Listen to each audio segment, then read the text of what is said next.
జై భారతమాత. అమ్మమ్మ కబుర్లకి ఆహ్వానం. భారతదేశ చరిత్రను ఎందుకు తెలుసుకోవాలి అని అంటే, తరువాత మళ్ళా ఇలాంటి సమస్యలు వచ్చినప్పుడు మనం ఏం చేయాలి అని మనం ప్రణాళికాబద్ధంగా ముందుకు సాగడం కోసం చరిత్రను తెలుసుకోవాలి. భారతదేశం మీద అనేక మంది విదేశీయులు దాడి చేశారు. అతి ప్రాచీన కాలం నుంచి పర్షియన్లు మొట్టమొదటి దాడి చేసిన వాళ్ళు, తర్వాత గ్రీకులు, తర్వాత శకులు, హూణులు, కుషాణులు అందరూ భారతదేశం మీద దాడి చేశారు.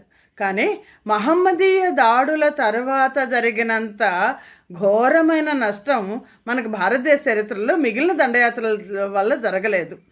మహమ్మదీయ దండయాత్రలు ఎందుకు జరిగాయి అంటే, భారతదేశం మీద దండయాత్ర చేసి భారతదేశాన్ని మహమ్మదీయ మతంలోకి మార్చడం మహమ్మదీయ దండయాత్రలు చేసిన వాళ్ళందరి యొక్క ఒక లక్ష్యం.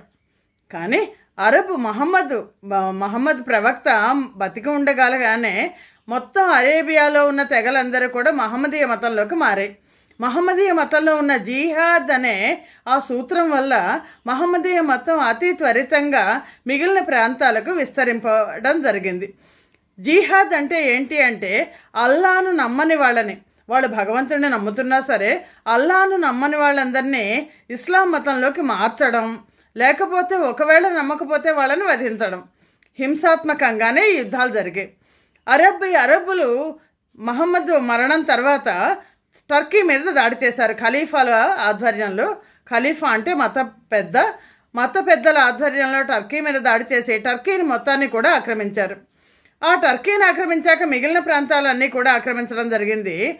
తురుష్కులకు చెందిన గజనీ మహమ్మద్, ఘోరీ మహమ్మద్ భారతదేశం మీద దండయాత్ర చేసి భారతదేశంలో ఇస్లాం మత రాజ్య స్థాపనకి కారకులయ్యారు.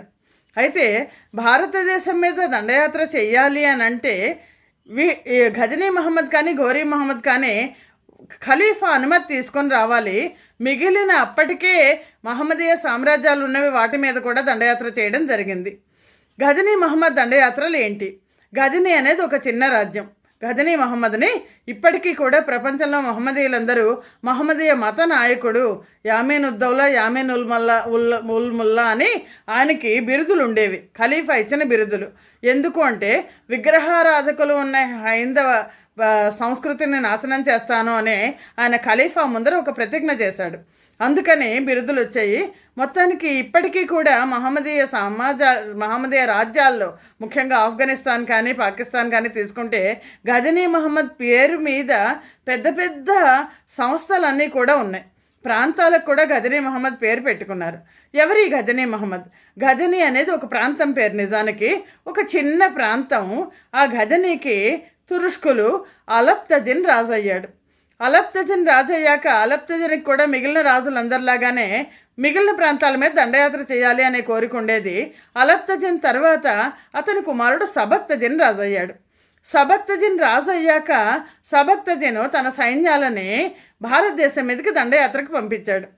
భారతదేశం మీదకి దండయాత్రకు పంపించినప్పుడు ఏ దండయాత్ర వచ్చినా వాయువ్య సరిహద్దు ప్రాంతంలో ఖైబర్ కన్మ ద్వారా రావాలి. ఆ ఖైబర్ కన్మ ద్వారా వచ్చి అక్కడ ఉన్న హిందూ రాజ్యం, షాహీ వంశం పరిపాలన జరుగుతోంది. ఆ హిందూ రాజు జయపాలుడిని ఓడించాడు సబక్తజిన్. జయపాలుడు లొంగిపోయాడు. జయపాలుడిని ఇక నుంచి నీ రాజ్యం నాకు సామంత రాజ్యం, నువ్వు కప్పం చెల్లించు అన్నాడు. అని అంటే జయపాలుడు దానికి ఒప్పుకున్నాడు. కానీ సబక్తజిన్ గజనీ నుంచి జయపాలుడు రాజ్యం, షాహీ రాజ్యం చాలా దూరం. మళ్ళా జయపాలుడు కప్పం చెల్లించడమో అని జయపాలుడి కొడుకులు ఇద్దరిని పొలిటికల్ హాస్టేజెస్ అంటారు, రాజకీయ హామీ. ఒకవేళ నువ్వు కనుక కప్పం చెల్లించకపోతే నీ కొడుకులిద్దరిని చంపేస్తాను అని ఇద్దరు చిన్న పిల్లల్ని పట్టుకెళ్ళిపోయాడు సబక్తజిన్. పట్టుకెళ్ళిపోయి తన ఇంట్లోనే పెంచుకున్నాడు. వాళ్ళని మతంలోకి మార్చేశాడు, పేర్లు మార్చేశాడు. సబక్తజిన్ తర్వాత సబక్తజిన్ కొడుకు గజనీ మహమ్మద్ రాజు అయ్యాడు. గజనీ మహమ్మద్ రాజు అయ్యాక తండ్రి లాగానే భారతదేశం మీద దండయాత్ర చేద్దామని అనుకున్నాడు.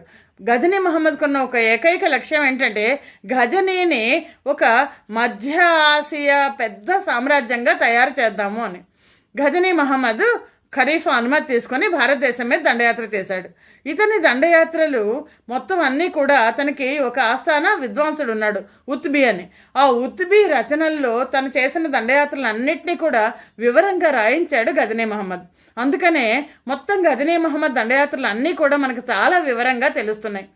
గజనీ మహమ్మద్ భారతదేశం మీద మొట్టమొదటి దండయాత్ర చేసినప్పుడు ఖైబర్ కనుమ దాటి భారతదేశపు సరిహద్దు ప్రాంతాలని 998లో ఈ దండయాత్ర జరిగింది. క్రీస్తు శకం 998 నుంచి క్రీస్తు శకం 1027 దాకా, అంటే దగ్గర దగ్గర 30 సంవత్సరాల పాటు భారతదేశంలో వరుసగా దండయాత్రలు చేశాడు. ఇతను 17 సార్లు భారతదేశం మీద దండయాత్ర చేశాడు. మొట్టమొదట ఈ సరిహద్దు ప్రాంతాలన్నింటినీ ఆక్రమించి ఇక్కడ ఉన్న రాజ్యాలన్నింటినీ ధ్వంసం చేసి, ఇక్కడ కోటలన్నింటినీ కూడా ధ్వంసం చేసి, దేవాలయాలు ధ్వంసం చేసి, ఇక్కడ ఉన్న ప్రజలందరినీ సరిహద్దు ఖైబర్ కనుమ చివరిలో ఉన్న ఈ ప్రాంతాలలో ఉన్న ప్రజలందరినీ కూడా ఇస్లాం మతంలోకి మార్పించాడు గజనీ మహమ్మద్. అలా మార్పించిన తరువాత 1001లో క్రీస్తు శకం 1001లో ఇతను భారతదేశంలోకి ప్రవేశించి పెషావర్ని అప్పుడు పరిపాలిస్తున్న రాజు జయపాలుడు షాహీ వంశం ఆల్రెడీ ఈ గజనీ మహమ్మద్ యొక్క తండ్రి సబక్తజన్ చేతిలో ఓడిపోయాడు జయపాలుడు. మళ్ళా పెషావర్ రాజ్యం మీద దాడి చేసి జయపాలుడిని బందీగా పట్టుకున్నాడు. జయపాలుడిని బందీగా పట్టుకుంటే జయపాలుడి కుమారుడు ఆనందపాలుడు మంత్రివర్గము సంప్రదింపులు జరిపితే జయపాలుడిని వెనక్కి ఇవ్వడానికి కోసం చాలా ఎక్కువ నష్టపరిహారం అడిగాడు గజనీ మహమ్మద్. అందుకని మనకి ఆ గజనీ సామ్రాజ్యానికి చెందిన చిత్రాలలో జయపాలుడిని వెనక్కి ఇచ్చినందుకు గాను ఏనుగులు గుర్రాలతో సహా పెద్ద సైన్యాన్ని పెషావర్ రాజ్యం గజనీ మహమ్మద్కి ధారాదత్తం చేయాల్సి వచ్చింది. గజనీ మహమ్మద్ ఈ సైన్యాన్ని తీసుకొని అంతులేని సంపదను తీసుకొని జయపాలుడిని వదిలేశాడు. ఇది చాలా పెద్ద మలుపు భారతదేశ చరిత్రలో.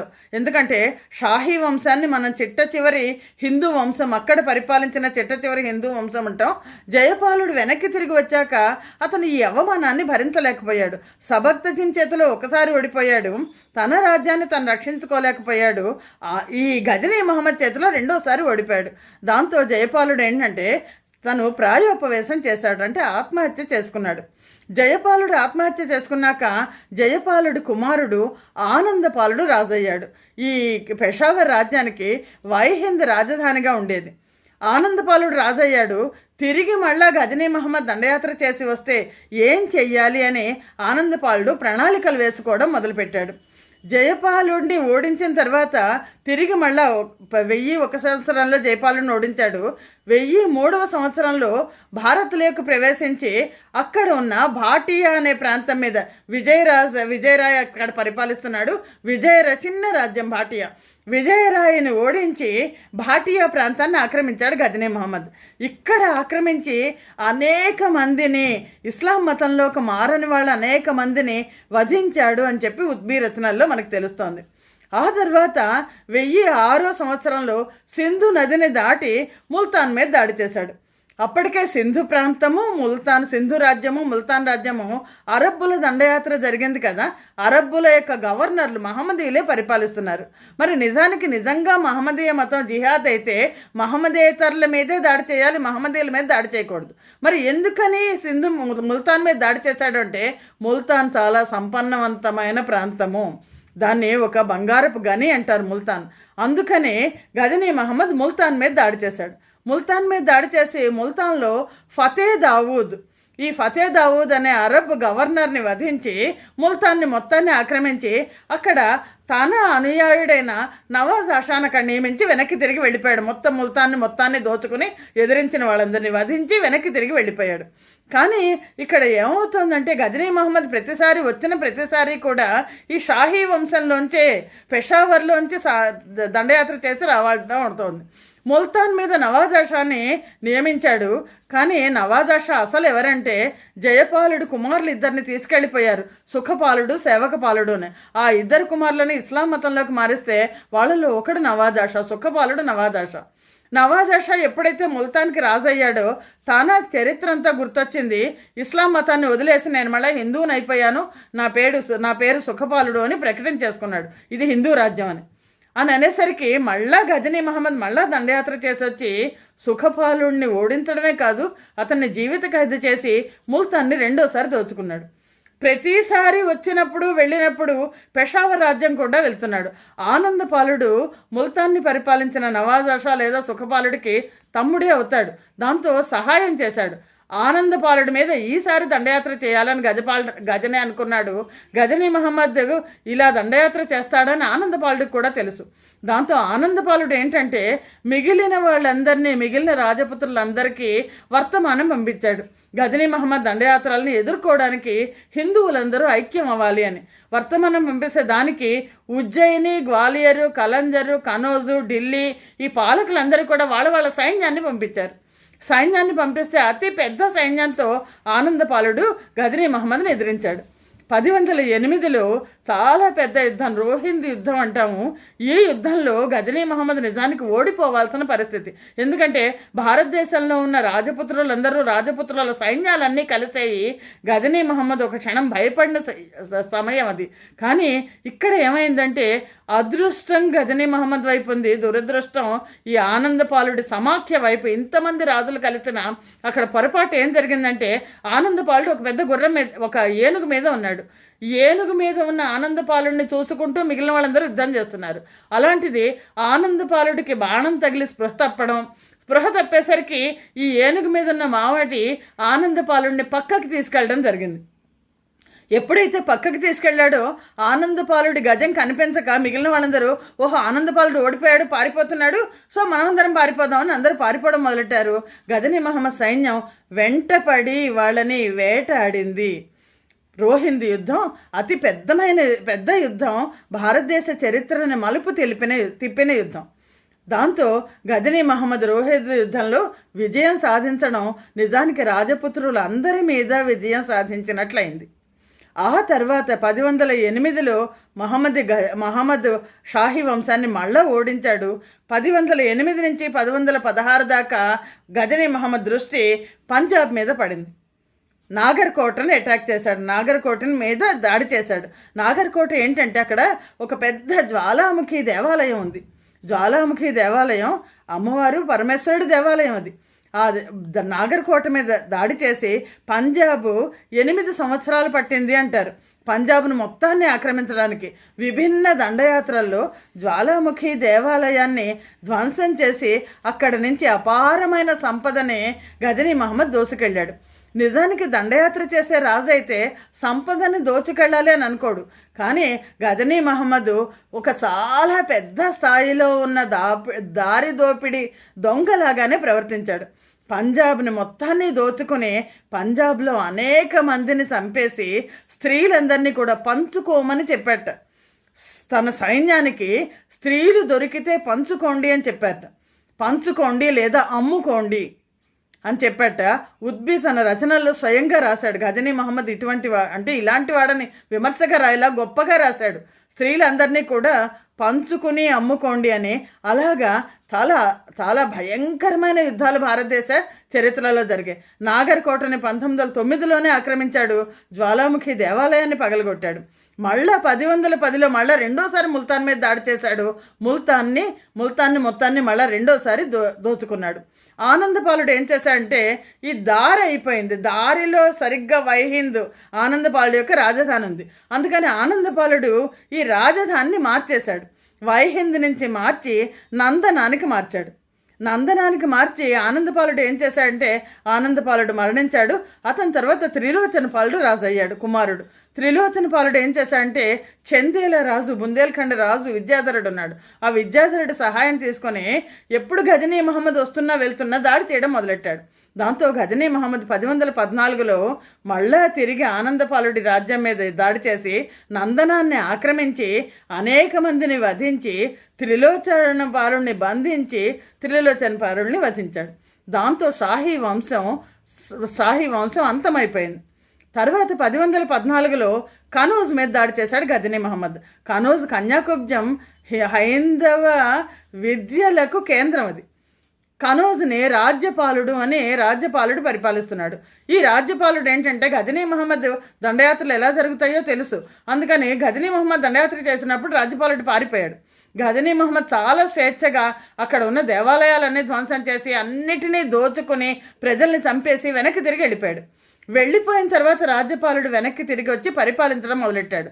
అది రాజపుత్రులకు అవమానమైంది. ముఖ్యంగా బుందేల్ఖండ్ని, చందేల రాజు బుందేల్ఖండ్ పరిపాలిస్తున్న విద్యాధరుడు ఇలాగ రాజపుత్రులకి హైందవ సంస్కృతికి అవమానిస్తావా నువ్వు అని దండయాత్ర చేసి వెళ్ళి కనౌజ్ మీద దండయాత్ర చేసి రాజ్యపాలుడిని వధించి రాజ్యపాలుడు తర్వాత వారసులకు ఆ రాజ్యాన్ని ఇచ్చి వెనక్కి వచ్చాడు విద్యాధరుడు. వచ్చేసరికి గజనీ మహమ్మద్ నా చేతిలో ఓడిపోయిన వాడిని ఓడించడానికి నువ్వెవడివి అని చందేల రాజ్యం మీద దండయాత్ర చేశాడు. చందేల రాజ్యం మీద 4 సార్లు దండయాత్ర చేశాడు. 4 సార్లు దండయాత్ర చేసినా విద్యాధరుడు లొంగలేదు. విద్యాధరుడి కోటను కూడా పట్టుకోలేకపోయాడు గజనీ మహమ్మద్కి సమయం ఎక్కువ ఉండకూడదు. ఎవరైతే బలహీనంగా ఉన్నారో వాళ్ళని దోచేసుకుని వెళ్ళిపోవాలి. ఇప్పుడు ఒక దొంగ ఒక పెద్ద ఇంటికి వెళ్లకుండా ఒక చిన్న ఇంటికి వెళ్ళి దోచుకుంటాడు. అలాగా విద్యాధరుడిని వదిలిపెట్టేశాడు గజనీ మహమ్మద్. వదిలిపెట్టేసి ఆ తర్వాత కాశ్మీర్ మీద దాడి చేసి కాశ్మీర్ మొత్తాన్ని దోచుకున్న తర్వాత 1018లో కృష్ణుడి జన్మస్థలమైన మధుర మీద దాడి చేశాడు. మధుర ఆధ్యాత్మిక కేంద్రం, కృష్ణ జన్మస్థలం. మధుర మీద దాడి చేసి అనేక మందిని వధించి మధుర దేవాలయాన్ని, భారతదేశంలోనే చాలా ధనవంతమైన దేవాలయం అంటారు మధుర దేవాలయాన్ని ధ్వంసం చేసి అక్కడ పురోహిత వర్గాన్ని మొత్తాన్ని చంపేసి స్త్రీలందరినీ కూడా సైన్యం మానభంగాలు చేశారు. ఏ అవధూత సహాయానికి రాలేదు అని చెప్తారు. జాట్లందరూ కూడా చాలా దుఃఖించారట. జాట్లు రాలేకపోయినందుకు. జాట్లు అంటే రాజపుత్రులు. అది మధురని మొత్తం సర్వనాశనం చేసి అతను మధుర నగరాన్ని దోచుకుని వెనక్కి తిరిగి వెళ్ళిపోయాడు. మధుర నుంచి వెళ్ళిపోయిన తర్వాత బుందేల్ఖండ్ అయిపోయింది, కాశ్మీర్ అయిపోయింది. ఆ తర్వాత గోండు రాజ్యం మీద పడ్డాడు. గోండు రాజ్యం మీద పడి గోండు రాజును ఓడించాడు. గోండు రాజ్యాన్ని దోచుకున్నాడు. మళ్ళా తిరిగి గోండు రాజ్యం మీదకి దండయాత్రకు వచ్చేసరికి గోండు రాజు చాలా ధనాన్ని ఇచ్చేసి సంధి చేసేసుకున్నట్టు. ఆ తర్వాత 1026లో గజనీ మహమ్మద్ గుజరాత్ మీద దాడి చేశాడు. గుజరాత్ ఎలాంటిది అంటే చాలా సారవంతమైన ప్రదేశం, చాలా ధనవంతమైన ప్రదేశం. అందులో భారతదేశం మొత్తానికి కూడా సముద్ర తీర ప్రాంతం ఉన్న ప్రదేశం. విదేశీ వాణిజ్యం అంతా ఈ సముద్ర ప్రాంతం ద్వారా బాగా జరుగుతున్న ప్రదేశం. గుజరాత్ మీద దాడి చేసి సోమనాథ్ దేవాలయం మీద దాడి చేశాడు. సోమనాథ్ దేవాలయం చాలా ధనవంతమైన దేవాలయం. ఆ దేవాలయంలో 5,000 మంది పురోహిత వర్గం ఉండేవాళ్ళట. 5,000 మంది ఈ స్వామివారికి భోగం చేసే నాట్యకర్తలు ఉండేవాళ్ళట. సంగీత సాహిత్యాలని పోషించే వాళ్ళు ఉండేవాళ్ళు. అలాగే రక్షణ వ్యవస్థ, ఒక 5,000 మంది సైన్యంతో రక్షణ వ్యవస్థ ఉంది. కానీ ఇవేవి కూడా గజనీ మహమ్మద్ని అడ్డుకోలేకపోయినాయి. గుజరాత్ రాజు, సోలంకి వంశస్థుడైన గుజరాత్ రాజు భీమదేవుడు యుద్ధాల్లో ఓడిపోయి పారిపోవాల్సి వచ్చింది. పారిపోయాక సోమనాథ్ మీద దాడి చేసి సోమనాథ దేవాలయం అంతా బంగారు ప్రాకారాలు ఉండేవట. దేవాలయాన్ని మొత్తాన్ని ధ్వంసం చేసి అక్కడ పురోహితులందరూ దేవాలయానికి ఈ గజనీ మహమ్మద్ సైన్యాలు రాకుండా అడ్డంగా పడుకున్నారట. మా ప్రాణాలు పోయినా సరే మేము ఈ దేవాలయాన్ని రక్షించుకుంటామని. అంటే గజనీ మహమ్మద్ వీళ్ళందరినీ చంపేసి ఈ శవాల మీదుగా రథాలని పోనివ్వండి అని చెప్పాట. అని అక్కడ జరిగినంత మారణకాండ, అంటే దేవాలయాన్ని అపవిత్రం చేయాలంటే రక్తంతో తడవాలి. మారణకాండ చేసి అన్ని వేల మందిని చంపేసి దేవాలయాన్ని ధ్వంసం చేసి దేవాలయంలో ఉన్న విగ్రహాన్ని, లింగాన్ని బద్దలు కొట్టి, అంటే ఒక లింగాన్ని బద్దలు కొడితే ఆ దేవుణ్ణి కొట్టినట్టు అని అనుకుంటారు వీళ్ళు. దైవత్వం అంటే వేరు. అది ఒక లింగాన్ని బద్దలు కొడితే 10 లింగాలు అవుతుంది, 10 లింగాలు బద్దలు కొడితే 1000 లింగాలు అవుతాయి. ఆ సంగతి తెలియని మూర్ఖులు లింగాన్ని బద్దలు కొట్టి ఆ ముక్కలని మొత్తం అంతా తను వేసుకుని వెళ్ళాట. గుజరాత్ని దోచుకున్నంతగా గజనీ మహమ్మద్ దేశంలో ఇంకెక్కడ దోచుకోలేదు. అన్ని చోట్ల దోచుకున్నాడు. కానీ గుజరాత్ గురించి, గుజరాత్లో ధనము, బంగారము, రత్నాలు, వైడూర్యాలు ఇవన్నీ కూడా ఒంటెల మీద వేసుకుని ఇక్కడికి వెళ్ళాట. 1126 నుంచి 27 దాకా పట్టింది తన రాజ్యానికి ఇవన్నీ మోసుకుపోవడానికి. వెళ్తుంటే ఆ ఒంటెలన్నీ కూడా ఉద్బీనే రాస్తాడు, ఒంటెలన్నీ మూలుగుతూ నడిచే ఈ బరువు వల్ల అని. భారతదేశం నుంచి మూలుగుతూ నడిచేటి ఇవన్నీ. మొత్తానికి ఎప్పుడైతే ఈ సోమనాథ్ నుంచి తీసుకెళ్తున్నాడో మధ్యలో ఉన్న కక్కర్లు అంటారు, అంటే ఆ తెగల వాళ్ళు ఈ సంపద వెళ్లకుండా ఉండడానికి గజనీ మహమ్మద్ని అడ్డుకుంటే గజనీ మహమ్మద్ వాళ్ళను ఓడించి వెళ్ళిపోయాడు. తరువాత దండయాత్రలో 1027లో వచ్చి ఎవరెవరైతే జాట్లు కక్కర్లు ఎదిరించారు, ఎవరెవరైతే ఎదిరించారో వాళ్ళ మీద యుద్ధం చేసి వాళ్ళందరినీ చంపేసి వెనక్కి తిరిగి వెళ్ళాడు గజనీ మహమ్మద్. గజనీ మహమ్మద్ 1030లో 3 సంవత్సరాల తర్వాత ఈ నిరంతరం యుద్ధాలు చేసి చేసి చేసి శరీరం అలసిపోయింది. శరీరంలో ప్రాణం ఎన్నాళ్ళు ఉంటుంది? నువ్వు ఏదో చేద్దాం అనుకుంటావు, కానీ ఏది చెయ్యలేవు. పరమాత్మ ఉన్నారు పైన. మొత్తానికి 1030లో మరణించారు. గజనీ మహమ్మద్ దండయాత్రల వల్ల ఫలితాలు ఏంటి అని అంటే, భారతదేశంలో ఉన్న ఒక రక్షణ వ్యవస్థ, రాజపుత్ర రక్షణ వ్యవస్థ పతనమైంది. అలాగే భారతదేశం ఎంత బలహీనంగా ఉందో మిగిలిన దేశాలకు చెప్పినట్టయింది. భారతదేశంలో సంపద ఎక్కడుంటుంది? ఈ ఆధ్యాత్మిక కేంద్రాల్లో సంపద ఉంటుంది. వాళ్ళ సంపదనంతా ఆధ్యాత్మిక కేంద్రాలకు ఇచ్చేస్తారు అన్న సంగతి బయటి వాళ్ళందరికీ తెలిసింది. ఇస్లాం మతాన్ని భారతదేశంలో వ్యాప్తి చేయడానికి గజనీ మహమ్మద్ ఇస్లాం రాజ్య స్థాపన చేస్తేనే అవుతుంది. అది రాజ్యస్థాపన చేయలేదు, కానీ తరువాత వచ్చిన తురుష్కులు రాజ్యస్థాపన చేయడానికి గజనీ మహమ్మద్ ఒక స్ఫూర్తిదాయకుడయ్యాడు. భారతదేశం మీద దండయాత్ర ఇన్నిసార్లు దండయాత్ర చేసి భారతదేశ సంపదని కొల్లగొట్టాడు. భారతదేశ రాజకీయ వ్యవస్థని, రాజ్య వ్యవస్థని నాశనం చేశాడు. భారతదేశంలో ఇస్లాం మతంలో చాలామంది ఇస్లాం మతంలోకి మారడం జరిగింది. మొత్తం మీద గజనీ మహమ్మద్ దండయాత్రల వాటి లక్షణం ఏంటి అన్నది చూస్తే, ఒక మతం కోసం చేశాడంటే మతం కోసం చేయలేదు, రాజ్యస్థాపన కోసం చేయలేదు. గజనీ సామ్రాజ్యాన్ని సంపన్నవంతం చేయడానికి ఒక వేరే ప్రాంతానికి వెళ్ళి దాన్ని దోచుకుని వస్తే ప్రజలను, ఎందుకంటే ఒక రాజు అయితే రాజు ప్రజల యోగక్షేమాలు ఆలోచించాలి. అతను రాజు లక్షణాలు లేవు, దారి దోపిడీ దొంగ లక్షణాలే. చాలా పెద్ద స్థాయిలో దారి దోపిడీ దొంగలాగా గజనీ మహమ్మద్ 17 సార్లు భారతదేశం మీద దండయాత్ర చేశాడు. ఎంతమందిని చంపి ఉంటాడు గజనీ మహమ్మద్ దండయాత్రలో? ఎంతమందిని చంపి ఉంటాడు అంటే, యుద్ధాల్లో చంపిన వాళ్ళని వదిలిపెట్టేస్తే మహమ్మదీయ మతంలోకి మారనందుకు 20 లక్షల మందిని చంపించాడు గజనీ మహమ్మద్ అని ఉత్బి తన చరిత్రలో రాశాడు. తను రాసిన గజనీ మహమ్మద్ దండయాత్రలో రాశాడు. తర్వాత గజనీ మహమ్మద్ ఆస్థానంలో ఫిర్దౌసి అనే ఇంకో చరిత్రకారుడు ఉన్నాడు.